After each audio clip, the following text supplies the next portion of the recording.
বড় করে এটা দিলাম, কি করলাম না তলাটায় একই কিন্তু এইভাবে দিলাম, এই জায়গাটা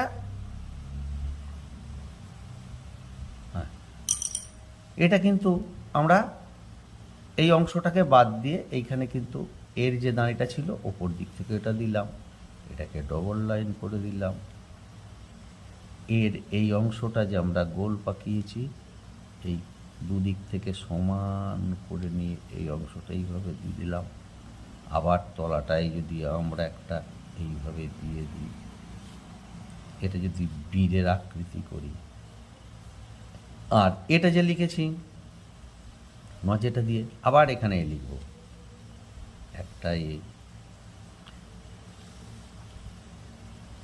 দুটো এ, তিনটে,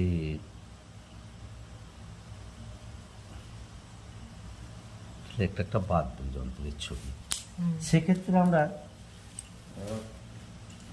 আমরা এই উপরের পোর্শনটা কিন্তু মুছে দেবো। আচ্ছা, এই জিনিসটাকে যদি আবার একটু সরু মতো করে করি, এটা হলো বাঁওয়া, আবার যখন এটা সরু মতো করে আমরা আঁকবো,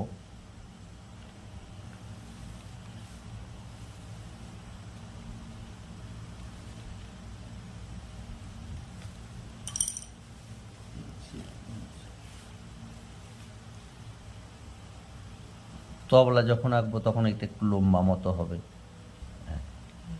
আমি স্কেচ পেন দিয়ে দেখাচ্ছি, সেম জিনিস।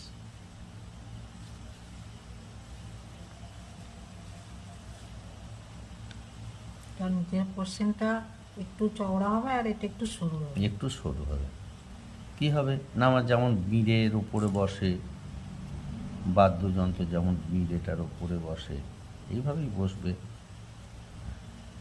ঠিক এতেও লিখব, যেহেতু এদি ছবি, এগুলোকে আমরা এইভাবে লিখব।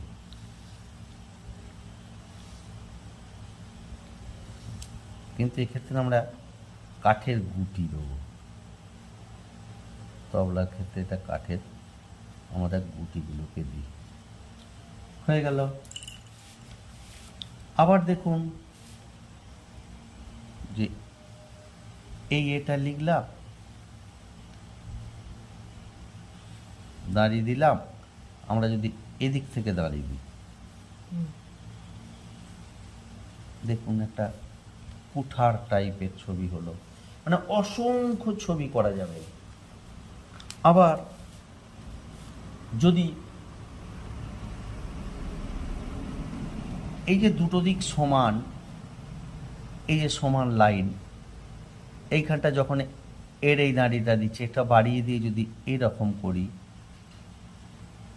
দেখা যাবে এটা আবার একটা হাঁড়ির আকৃতি হয়ে যাচ্ছে। কীরকম না,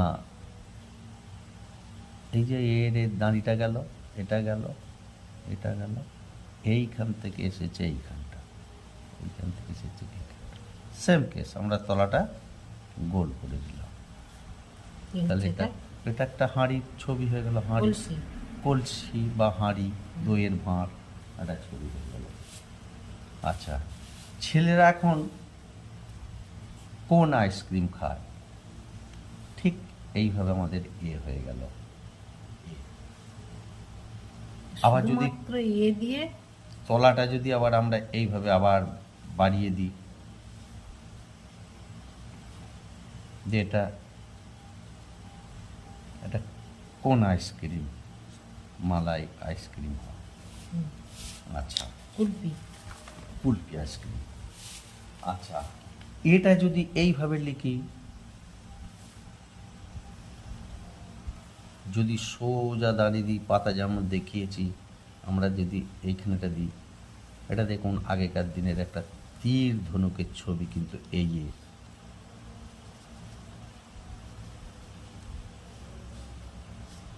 তীর ধনুকের ছবি দেখা যায়।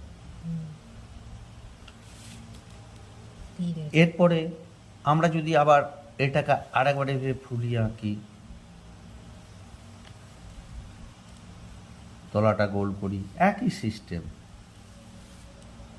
এইখানটা যদি এইভাবে করে এটা দিই, এটা কিন্তু একটা বেলুনের ছবি।